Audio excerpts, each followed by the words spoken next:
when you're by yourself and you've built a business, you've built success, you've kind of got everything that you wanted to, what keeps you going like on a day-to-day? Because yes, obviously you see the cars, you see the growth, you see the money, you see celebrities, you enjoy what you do, but I'm sure you have hard days too, or maybe they don't exist in Dubai. Nah, there is hard days. A lot of stress. Do you have any regrets in your journey that you would do differently that could benefit someone? To be honest, everything I've done, I think worked out perfect for me. There's nothing that I'll change. Nothing that I'll change. I learned pretty quickly how the system works here. I did get scammed at the start by a few guys, you know, when I was opening the business and all that stuff. Oh, to get the license, it cost this much. To get this, it cost this much. Now I look back and laugh, you know, it's a journey and you can't regret it. It's a lesson you got to learn. But now I'm pretty solid with the country and the rules and how to work and how to operate here. I've had no issues for the last couple of years, alhamdulillah. Welcome to another episode of Recipe to Success. This one is special because it's a part 2, so we're going to go straight into it. If you haven't seen part 1, make sure you watch that. And before we get into it, make sure you like, comment, subscribe.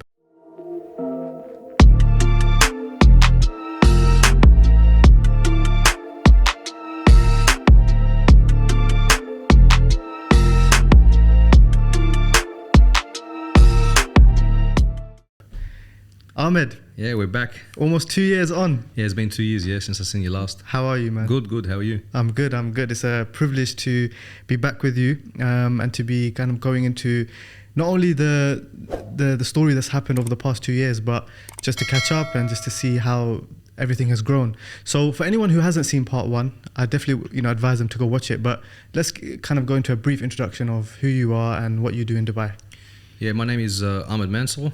I've been in Dubai for about 5 years now, a young entrepreneur, got multiple businesses, but my main focus is my luxury car rental company, which is based on Sheikh Zayed Road. And yeah, that's about it, that's me. So since we shot last time, I mean, your brand has just taken over social media. It's become, I would say, the #1 supercar rental company in Dubai. We're talking celebrities, we're talking influencers. Everyone who is anyone comes to you.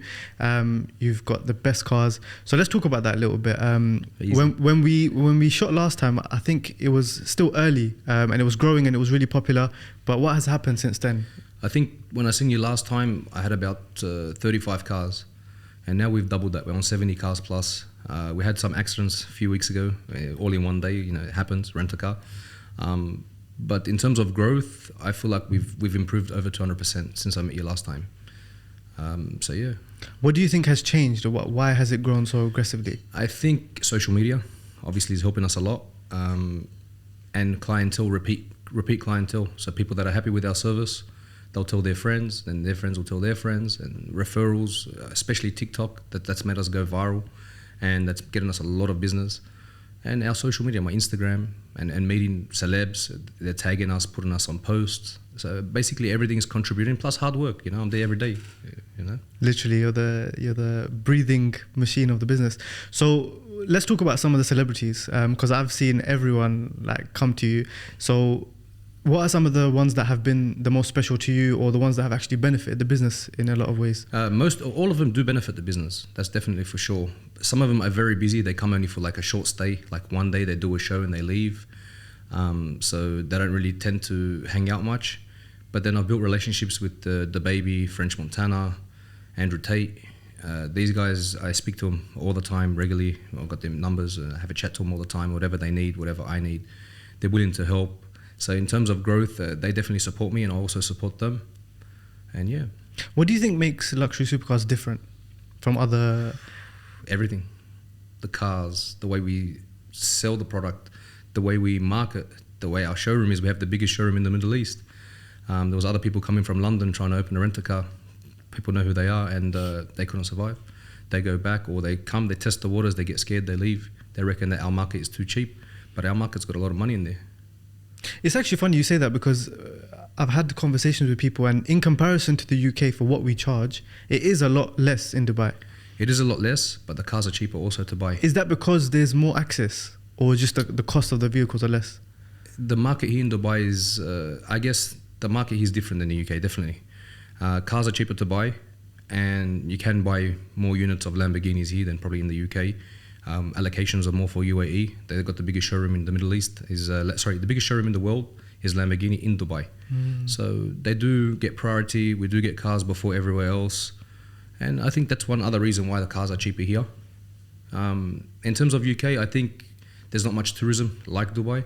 So we have more numbers here. So we push more cars here than the UK. But yes, the UK is more money, but it's a lot of headache too. Crime, headaches, scams, people taking deposits, all that kind of crap. It's not like a safe city like here. You know, I heard stories where you can rent a car in the UK, you drive, you park it somewhere, the actual company themselves will come and scratch the car. Then when you return it, they'll be like, you owe us 10,000, you owe us 20,000. Wow. So that won't happen in Dubai. Here's proper business and everyone's happy. Well, there is some bad companies in Dubai that definitely don't return deposits. But we stand out of the rest. You know, everyone checks us out online. They know our profile. So yeah. And aside from social media, I think off camera you were saying you've got some big contracts with. Yeah, we do. We signed up with Forbes Middle East this year. We're official partner. So most of our cars have the magazines in there. Also in our office, that's part of our collaboration that we've done. We're also with Emirates Airline. So when you're flying, you see our videos playing. That's been about 2 years. We've always renewed with a contract with them. We've secured other contracts, but they're confidential. We're not allowed to tell people who they are. But some of them are very high-end designer brands. Some of them we can say, like Swarovski is one of our partners, Bottega is one of our partners. So when they have special events at Royal Atlantis or whatever, we pick them up, we take them there, or we cater for the cars. It's paid service, but yeah, we have very big names that are working with us. So when we kind of went through the story in the previous episode, we spoke a lot about, you know, your journey coming to Dubai. Yes. And having businesses in Australia, coming to Dubai, starting a new life, and setting up. Now you're very much into your journey. 5 years you said in Dubai. How does it differ to Australia, and what keeps you so excited about this industry of supercars? The thing is, every few months they release a new car, and I love cars, so it just keeps me going. So and obviously I always want to have the first car in the market. I always want to be the best, so I strive for that. So that's what's keeping me going. That's definitely in the supercar industry. Yes, it's a headache, the accidents, the problems that happen, the fines, all the issues that arise with the supercars. There are problems, mechanical, no parts available. There's a big headache downside of the business too. But in terms of Australia, most of my friends or everyone that I know in Australia are probably going to be watching this show anyway. Most of them have moved here or want to move here. I get inboxes every day. What's it like to live in Dubai? What can I do? So the thing is, some people, they don't know what they want to do in Dubai, and there's different industries where here they're less paid than over there, and they're making good money there, but they don't know what to do when they come here. So it's a bit hard for them. Me, I found something that I love, and I do good at it, so I'm comfortable. I'm very happy with what I'm doing. But for them, they just need to find something that they really want to do, and if it makes money here, why not, you know? But the lifestyle here is what's making me stay in Dubai as well. So the country, the safety, the way the city is built, the amount of money you can make in Dubai, you'll never make anywhere else. Tax-free as well. So for me, Dubai is the best. It's a good incentive. And we spoke about you going viral, you know, working with celebrities. I want to talk about your content as well, because your videos are cracking me up on social media. The one where you went in and you bought a car like that one got like a kebab. 24 million views on my Instagram and 22 million on TikTok within 5 days. That went viral all around the world. My accountant sent it to me from Australia. I had a guy come from Canada. One guy came from Colombia. He just messaged me before, checking up on me. So you meet good people as well through it. So sometimes it's not all about business. It's brand awareness, I guess. With the McLaren, that car's a very rare car to get. Like, you have to wait for it. But I have a good connection in McLaren here because I buy so many cars from them. I told them I want to shoot a video. They said, yeah, sure, why not? Come in, do the video. And then they're very, very happy with that. And now they've got me on a priority list. Whatever car I want now, it's because I did very good marketing for them as well. So whatever car that I want, my name's on the list. Even if there's 12 allocations, one's for me. Yeah, so it's helping me a lot. The good thing is, like, you're very much an entrepreneur. Like, you run, like you said, you're at Luxury Supercars every day. You're running the business, but you still make time for creating content. And obviously, it's a testament to the results. But you're very natural. Like, it telling comes you when it natural comes to making the videos for TikTok and all that, I do it in about 30 minutes. So I smash like 4 videos out in one day in 30 minutes because I don't have time. If I had time, I'll be doing more videos. I'll be doing more podcasts. I don't have time. It's so hard to find time because I get up in the morning, I start my day, go to the gym, go to the office, go home, shower, get ready, go to the office. Problems from the start, like I sort out all the issues. Then after issues, then it's good positive things for the rest of the day. Then to try fit in a videographer and do all the stunts and all the videos that I'm doing takes time, preparation and all that. So it is hard. If I had more time, I think I'll probably go more viral. But yeah. So you mentioned like some of the issues that come with it, of running a business like yours, you know, whether it's the fines, whether it's the accidents.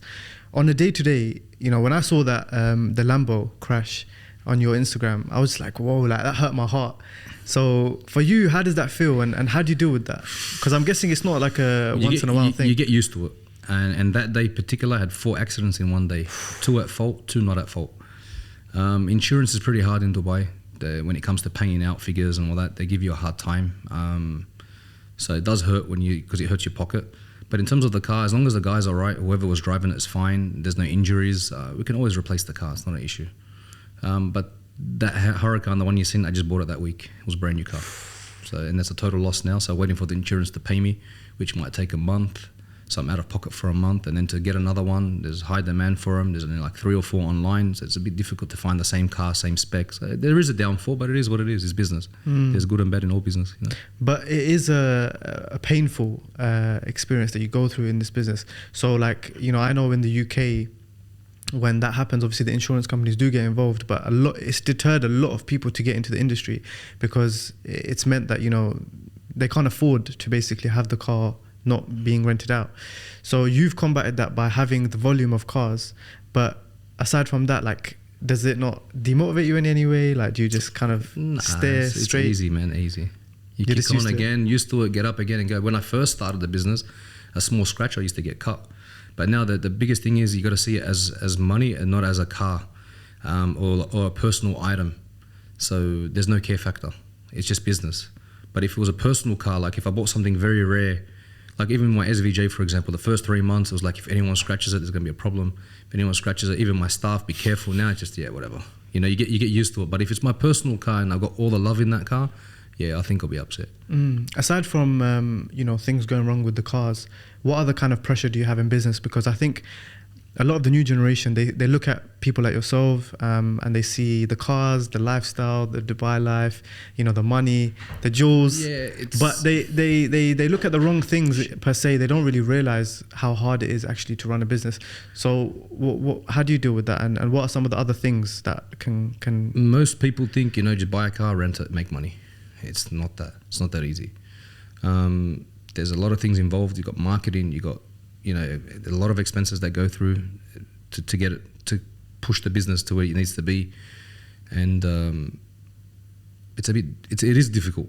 And your phone doesn't stop? My phone doesn't stop, man. On the way here, 25 messages, doesn't stop. And I don't really, I'm not hands-on anymore with the clients. It's my team. But I still have to monitor the team, because if you don't monitor the team, they start to go downhill, they get lazy, whatever. So it's hands-on, man. 7 days a week, Christmas, Eid, everything. I was at work, man. But Eid's busy for us, so, man. If you're going to work and you're making money, you'll go and you'll smile. But if you're going to work and you're not making money, of course you're going to hate it, you know. And when you see these nice toys every day in the office and you meet nice people and good clientele, you're happy, man. You're giving them a service. They're on a holiday. You're giving them a good experience, so they appreciate it as well. So I like putting a smile on people's faces. So it is a good thing sometimes, you know. And you mentioned staff, monitoring them. For you, like, you know, how do you manage that? Like, I've got a system in place. I've got over 40 staff now, so I have grown a lot since last time. But we've got managers for each section, HR. I've got, you know, accountants, and I've got sales reps, and I've got sales managers, and I've got GMs now. So I've got it like a proper pyramid scheme. It's all there, but I still have to be on top of it. How do you compare staff in Australia versus Dubai? Compare it, I think, because they're in Australia. The ones you find there, they speak, because obviously English is their first language, and they're a lot more, I'm not saying educated, because I can't say that, because you can be educated anywhere in the world, but I feel like they're more hard workers. In Australia? In Australia, yeah. Like, they're more switched on, and they know how to, like, face challenges. Here, some of the staff that I had, they're like... they're just repetitive. Like, if you tell them to do this, they'll do it. That's it. They won't know anything. They won't think outside the box or whatever. I can't say robots, but like They don't say anything. They just, whatever you tell them, they'll do it. That's it. They don't think outside the box. They don't do whatever they need to do to make it easier for them as well and easier for us. So, but now they've learned. So I've taught them the system, and I still feel like here they work long hours, so they probably get tired. But in Australia, I think their work ethic is a little bit different. Okay. And obviously you meet a lot of different people, you Yes. meet successful people, you meet entrepreneurs, and obviously you're an entrepreneur yourself. What do you think really makes or breaks someone in Dubai? Because there's a lot of people that come to Dubai, they fail, they have to go back. And obviously A lot of the reason why people fail in Dubai is because they come here, they want to live the Dubai dream, they don't have much money with them, and they spend more than they make. And I've seen it happen to too many people. they get sucked in. They get sucked in, they want to live the high life, they want to go to the best restaurants. They don't think of what's going to come tomorrow. They think of what's happening today, which that's their opinion, that's what they want to do, fine. Some people, you can't pray for tomorrow, no one knows what's going to happen tomorrow, and I get that, but at the same time, Dubai can be costly. So you can get a steak for 2,000 dirham, or you can get a steak for 200 dirham. It depends on how you want to live, So in terms of that, it's just up to them. How do you keep your head above the water, like stay grounded? Well, when I first came here, I had my mind set. I deleted all social media. I didn't give anyone my phone number in Australia. So all my friends, no matter who it was, no one had my phone number besides my mum and dad. So I cut off all communication with everyone in Australia so I can focus on my business. That must have been hard. And for 2 years, I had no contact with anyone. 0 people had my number. And in that 2 years, that's when I grew the best. So I went through COVID, we got through that. Then business was booming for us. And then after 2 years, I started doing the socials again. And then I started to expand the business more internationally. But for the first 2 years, it was just work, repeat. That's it. Go home, sleep, wake up, gym, work, repeat. Mentally, how did you kind of get through that time? As you see, when you see growth happening, it's fine. You get excited. When you have 7 cars and you got 10 cars and you got 12 cars and you look at it, it's like, man, I'm working hard, and you're seeing it working. It's working for you. So when you see it working for you, you're like, I should go to work tomorrow. I'm making money, So that's how it was. And when you kind of went through that 2 years, and then the people in Australia, then they start contacting you and stuff. How did that? And now, they must have been shocked. And now we have a big Australian market. But with my TikTok account, because I just went recently, like I've been going viral recently, I've had people contact me who I haven't spoken to in 20 years. Like school friends, primary school friends, like, man, is that you? Are you in Dubai? Like, what's going on? So it is a shock for me. People see me everywhere, and especially old friends that I haven't seen in a long time. So yeah, I know that I'm doing something right. Definitely. Okay. And obviously, you being a leader, what do you think makes a good leader in today's day and age? That's a hard one. Because obviously your team respond well to you. Obviously you've got senior people that that report to you, and you see a lot of different people. So I'm quite curious, like everyone's perspective of a leader can be different. Some people are very aggressive. Some people are very hands off. For you, what do you think? I mean, you've been in different businesses, so I'm sure you have a leadership style. My style of leadership is pretty chill. But like when shit hits the fan, they know I'm very serious. So all my staff, everyone in my office, they look up to me, and they know when I got the shits. They run away, they start to hide. But most of the time, they don't really make errors because they've learned. They've been with me for 4 years, so they've been with me through the whole journey. Besides the newcomers, and I think because they know how I am, the old school people that have been there since day one sort of teach the newcomers how my attitude is, what I expect from them, what to do, and in that sense, they're pretty easy. And how do you when you're by yourself and you've built a business, you've built success, you've kind of got everything that you wanted to, what keeps you going on a day-to-day? Because yes, obviously you see the cars, you see the growth, you see the money, you see celebrities, you enjoy what you do, but I'm sure you have hard days too, or maybe they don't exist in Dubai. Nah, there is hard days. A lot of stress. You got family, you got issues, but you miss your family. So I miss my mum, I miss my dad, I miss my sisters, nephews, nieces. I don't get to see them often.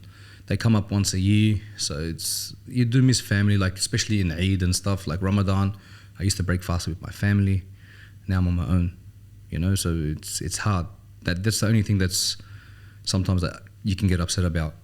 But in terms of everything else, when you're seeing success and you're making money and you're building and you're buying properties and you keep yourself rolling off-plan properties and you're working to pay things to build your future and obviously your kids' future, yeah, it keeps you motivated, it keeps you going. So sometimes the negatives sort of don't even outweigh the bad, like the positives. So yeah, it's good. It's almost like anything worth building, you have to sacrifice. Yeah, you have to sacrifice, yeah, 100%.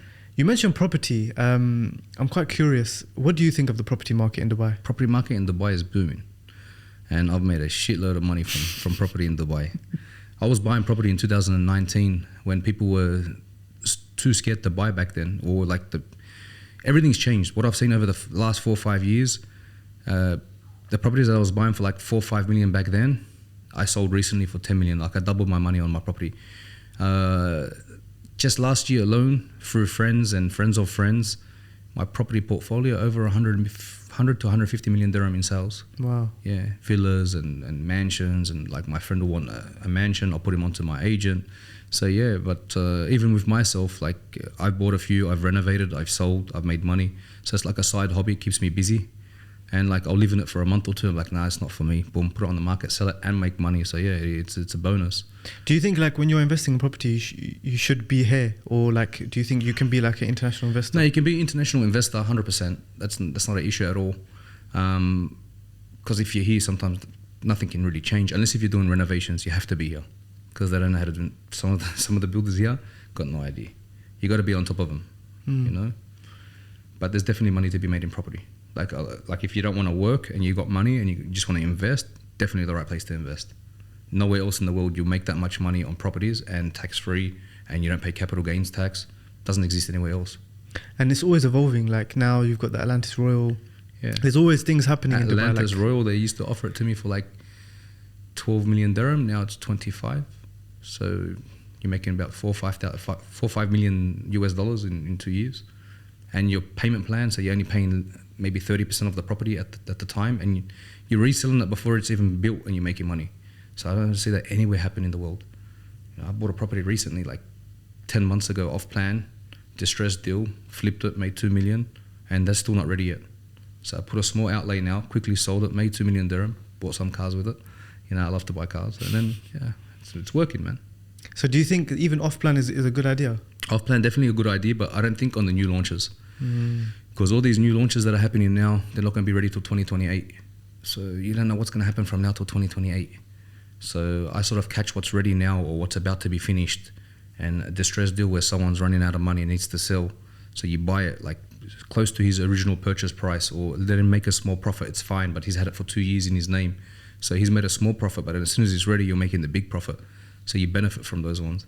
So buying completely off scratch, off plan, 2028, there might be a delay, 2029, your money's tied up, it's dead money, and you're buying at an ultimate high right now.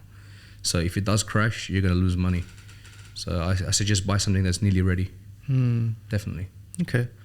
Now you've obviously grown crazy on Instagram, TikTok. You mentioned TikTok a lot. You've got a lot of young audience as well following you now. I do, because they love cars, they love kind of the lifestyle. What's some of the commonly questions that you get that you can't respond all the time on DMs that you would love to just address people now? A lot of people ask me like how I got into the business and all that kind of stuff, but that goes back to part one. You can go into it briefly. Briefly, just basically, I came to Dubai on a holiday, and I rented cars from 5 Palm, and I fell in love with the cars, and obviously I spent $30,000 on cars. I'm like, man, this is a good business. If this guy just made $30,000 off me, and every car I was asking for wasn't available at the time, means there's definitely demand for it.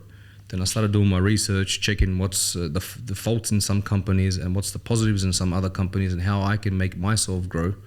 Went back to Australia, came back, bought a few cars. They started renting. And then I'm like, then Corona came. Then after Corona came, we were the first country in the world to be open for tourism. All my cars were out. I'll buy another personal car for myself. They'll ask me to rent it. I'll rent it out. I'll buy another car. They'll ask me to rent it out. Then eventually I'm like, you know what? I should take this more serious. Instead of making this small change, sell my properties back home, sent more money over, bought more cars, and then I kicked off again. And then, when you have 10 cars, you buy 11 cars. The 10 pays the 11. So like every month, whatever you're generating, they pay off the third, whatever car you buy after that. And when you're at my level now at 70 cars, I buy a car tomorrow, I can pay it within a month. Like it's you don't feel it at all. And you've got 70 cars going out at once. And we've been very, very busy, super busy. Since December last year till now, it's hard to even get a booking with us. So we know we're doing definitely something right. And I see other companies, competition, they got their fleet, they're dropping prices. We're the most expensive rental car company in UAE by maybe 100 or 200 dirham more for each car, but our service is the reason why you're paying that extra 200 dirham. And we're still fully booked, and you look at their cars, they're still there. They don't know how to work. Without naming them, how do you deal with competitors? Because a lot of people, they get demotivated by it, but you've obviously used that to your advantage. For us, I don't feel any of them in competition. The ones I used to see as competition, I've passed them long time ago, and I just look and laugh now. Did it motivate you? Of course it did, yeah. At one stage I was like, man, he's got a lot of cars. Man, this guy's big. Man, now I look at it, man, I'm like, man, this guy's nothing. Like, now I feel like I'm the real deal in Dubai, and I think we are. We're the biggest in the Middle East. We have the biggest showroom, best cars, exclusive cars that no one has. No other renter car has a SVJ Roadster. No other renter car has a SF90. I think there's one company out there. But the cars that we have are exclusive. The colors are unique. We're different. We changed the game. Definitely. What's your favorite car now? I think I asked you before, but I'm guessing very it's changed. hard, man. I think you said SVJ last time. Yeah, SVJ is definitely still the same car. Like, definitely still on the list. I've ordered the new replacement of the Aventador, but we won't get it till next year. A lot of our cars are on order. We receive them in September. They've been on order for about a year and a half. We've got some Lambos coming, some more Ferraris coming. But my favorite car is definitely the SVJ. Second favorite, the SF90. It's very comfortable. It's very fast. And in terms of SUVs, it's still the Lamborghini Urus. Definitely. Do you ever think sometimes, like, what if you never made that choice to come to Dubai? If I never made that choice and never came to Dubai, I wouldn't know where I'll be, man. Like, I was still making money in Australia. I had a good business. I had 3 successful businesses there, but there was no life. 9 to 5, go home, everything's closed, boring, nothing to do. I probably would have went insane, man. I would have fried my brain staying there. So definitely making the move to Dubai is the best thing I ever done. I even go on holidays now, Europe and Greece and all around Europe and stuff, and I still want to come back to Dubai. Like, I go for 3 days, 5 days, I'm like, man, I want to get out of here. Man, there's nothing like Dubai. There's nothing. As soon as I land in Dubai airport, I'm like, yes, I'm home. So I definitely feel like I'm home here. You know, they gave me the golden visa, 10-year visa, because I'm an investor in the country. So I feel safe. I feel secure here, and I feel like the more people you meet, and good local people that you meet here, they assist you, they help you grow, they put you in the right way, the right path, and you just meet more connections and more businesses and more like companies you can build. So yeah, man, it's a very good place. I definitely feel that people are more open to networking. Yeah, this country is definitely for that. So everyone's here for the same reason. All the expats that are in Dubai are here to make money. There's not really friends. They want to be acquaintances, yes, or they're here to, like, if you can't make the money, you won't see them anymore. So that's how I feel, and I've learned that when I first moved here. So since then, like, it's just business related. There's no sort of friends. Like, back home, you have true friends, and like, he's only for business. They're all here for the same thing that you're here. And at the end, it's dog eat dog. That's how the world is, man. Do you have any regrets in your journey that you would do differently that could benefit someone? To be honest, everything I've done, I think worked out perfect for me. There's nothing that I'll change. Nothing that I'll change. I learned pretty quickly how the system works here. I did get scammed at the start by a few guys, you know, when I was opening the business and all that stuff. Oh, to get the license, it cost this much. To get this, it cost this much. Now I look back and laugh, you know, it's a journey, and you can't regret it. It's a lesson you got to learn. But now I'm pretty solid with the country and the rules and how to work and how to operate here. I've had no issues for the last couple of years, alhamdulillah.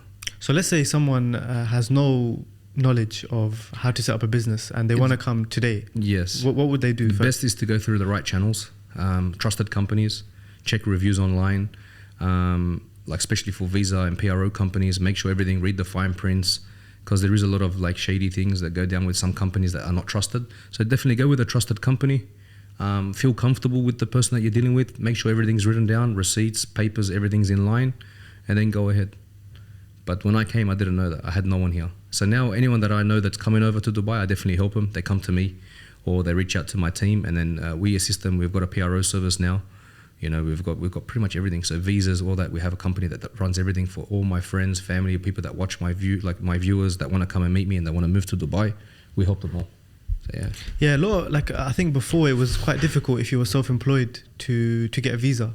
Yes. Whereas now, Freelance visas. They do everything now. But freelance visas is not a benefit for you, to be honest, because if you're here for a while and you want to start getting loans and, to buy another business or expand your company or whatever it is, on freelance visas, they won't help you. The banks can't help. So it's best to set up what you want to do from the start and then go from there. So what's next for you? It's crazy, man. I don't know. We've opened up the chauffeur company. That's been 1 year strong now. Doing very well, and we've expanded, and now we're going to partner up with like Uber Black and give them all our luxury cars. So that might be a big move for us, and eventually we might get an offer to sell the company. We'll sell it. I was actually going to ask you about that. Would you ever exit? The rent a car, very difficult because I love it too much. But if there's a price that puts me in retirement properly, I'll probably sell. But then I don't know what to do because I'll go crazy. I'm into real estate now, so because my fleet is where it needs to be, probably 10 more cars, 15 more cars, because the supply and demand is perfect, and getting a Bugatti at the end of the year, so it's on order, so we'll get it soon. So after that it'll be more real estate, so set up a retirement for myself. So I'll buy some more units off plan as soon as they're ready. If I ever want to retire from the rental company, I could just live off the rents, and just wander into the sunset. Yeah, that's exactly right, man. I don't think you'll stop though. I love my cars too much, but I'll travel the world, and if I do sell the company, I wouldn't know what I'll do, but definitely something got to do with car related. Maybe I'll open a car dealership on Sheikh Zayed, because it's less work, to be honest. Someone will come in and want to buy a car, even if you're not there. If you're traveling, your manager's there, you'll check what it costs. The cost is 600, you got an offer at 700. Okay, sell, don't sell. It's very easy, straightforward. There's no headaches, there's no traffic fines, there's no breakdowns, there's nothing. If you're dealing with good high-end cars with warranty, you've got nothing to worry about. It's just a simple job. 2-3 sales guys, an accountant, and you're set to go. One guy that buys the cars, one guy that sells the cars. It's pretty easy. But with rent a car, so much shit that goes into that company. When you've got police reports, you've got accidents, you've got breakdowns, you've got parts that are not available. Yeah, it's pretty intense, man. And then you've got bookings, and the clients don't understand, why the car's not available. Man, there's a breakdown. You can't predict what's going to happen to the car the next day.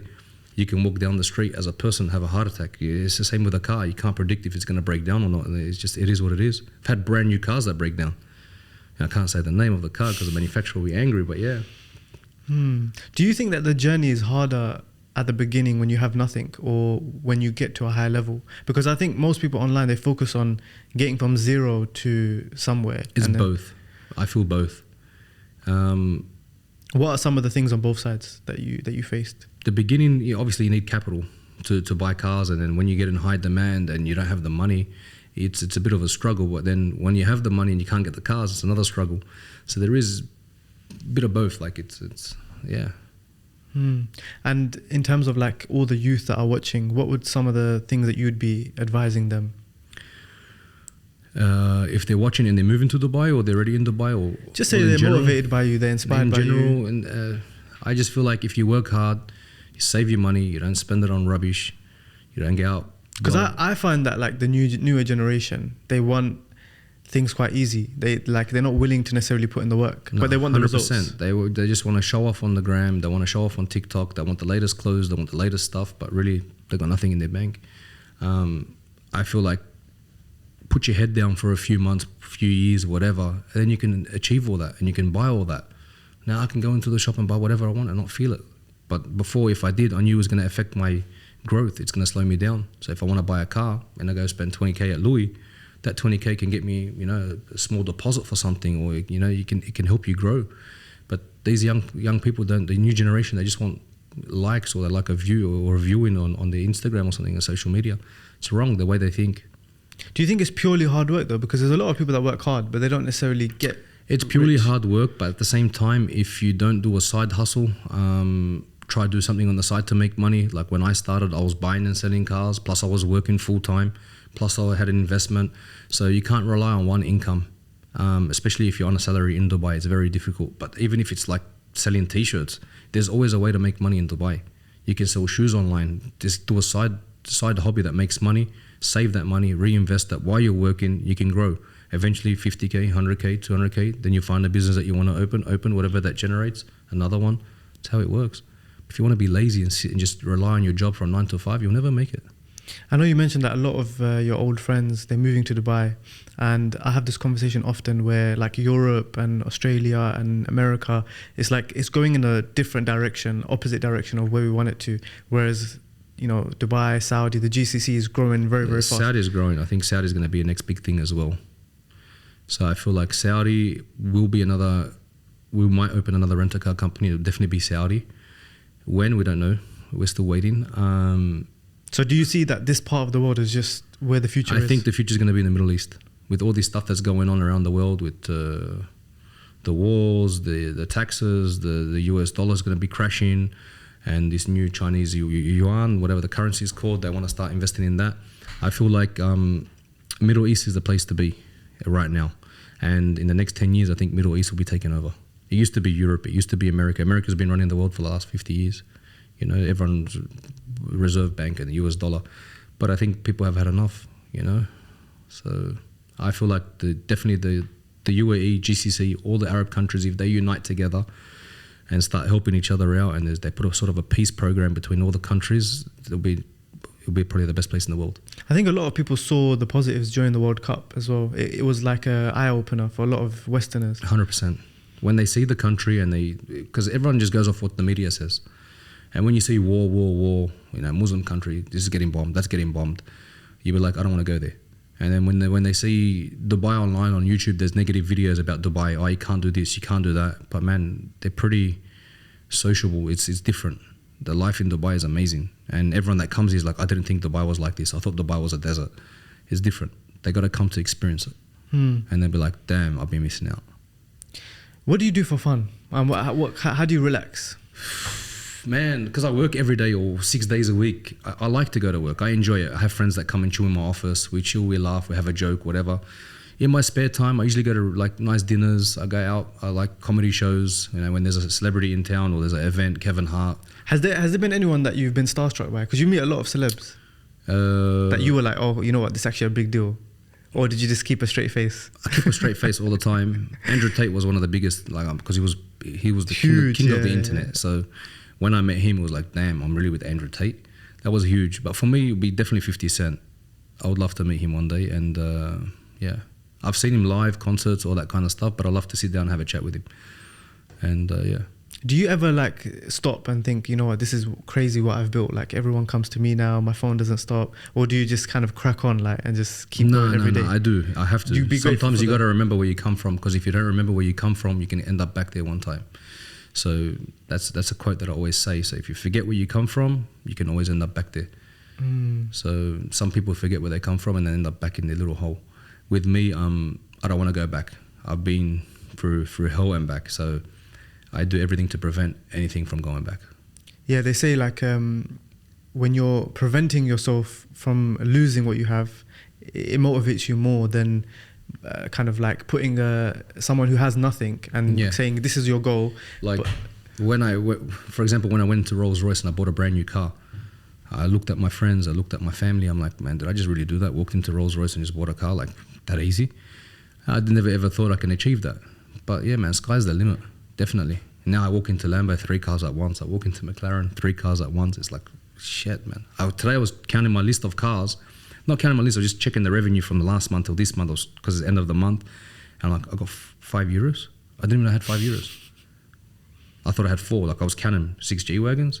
Do I have 6 G-Wagons? Like I was looking at the list and then my general manager's laughing. He's like, yeah, you forget sometimes. I'm like, shit, man, damn. Sometimes I buy a car, I don't even see it in the showroom. I haven't seen some cars for 3 months. It's like, where are they?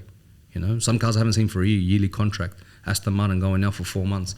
So it is a good thing, but then you're refusing clients. And in that type of business, it just sucks money, man. And cars are expensive. So when you have no cars, you don't want to lose clients because they'll go somewhere else. If they do get a good experience, they're probably not going to come back to you and they're going to send all their friends. So you try to cater for all of them. Have every single make and model in each brand. So if someone asks for something, at least you got 1 unit of those cars. So you can cater for them.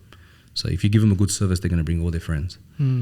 One of the most commonly asked questions I get is doing business by yourself versus doing business with partners. And obviously you've had loads of different businesses. What's your take on that? Me, I'll never do partners with anyone and I'll never have any investors. The reason being is each person has their own different mind.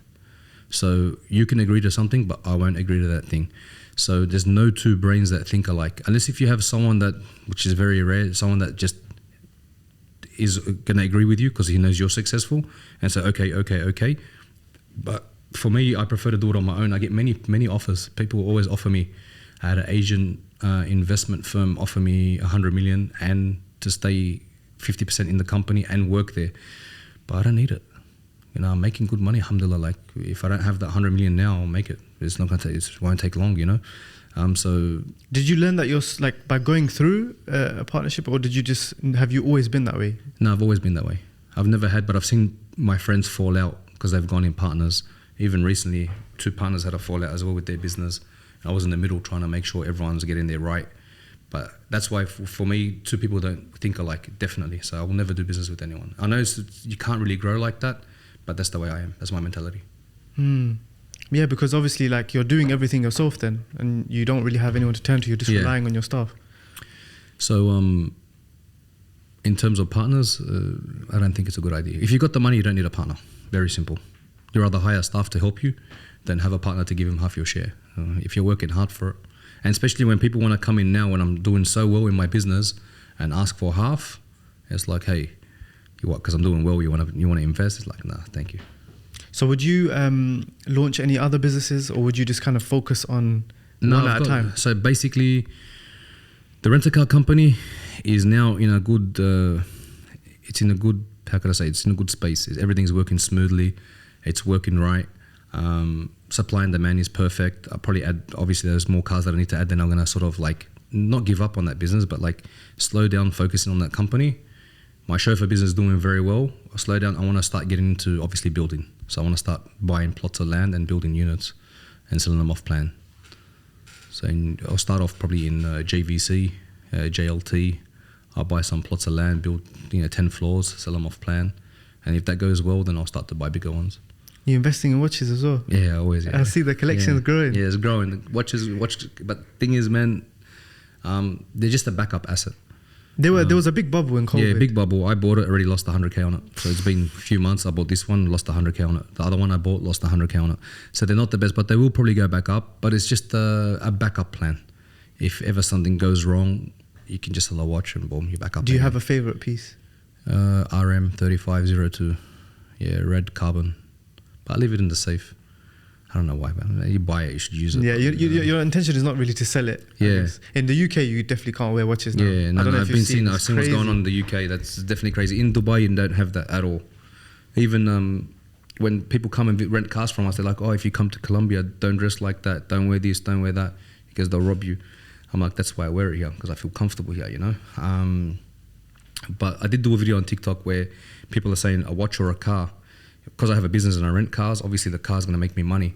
And the watch won't make me money, and the watch sometimes can lose value. Yes, the car loses value, but if you buy it at the right price, you rent it for 2 years and sell it at a similar price that you got it for, you're actually ahead.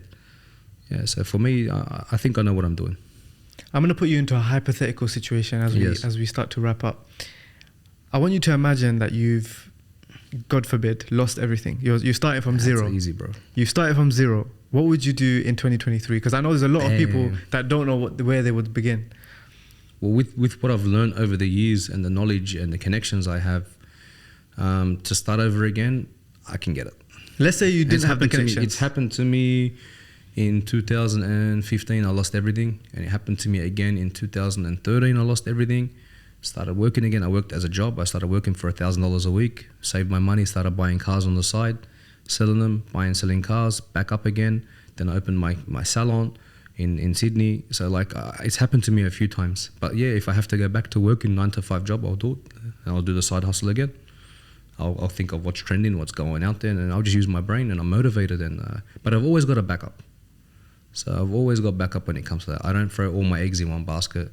I've got investments all around the world. So if something goes wrong, sell one of those investments, I'm back on my feet. But then again, you don't know what's there tomorrow. You can lose everything, like you said. But I'm sure, man, if I do lose everything, to be honest,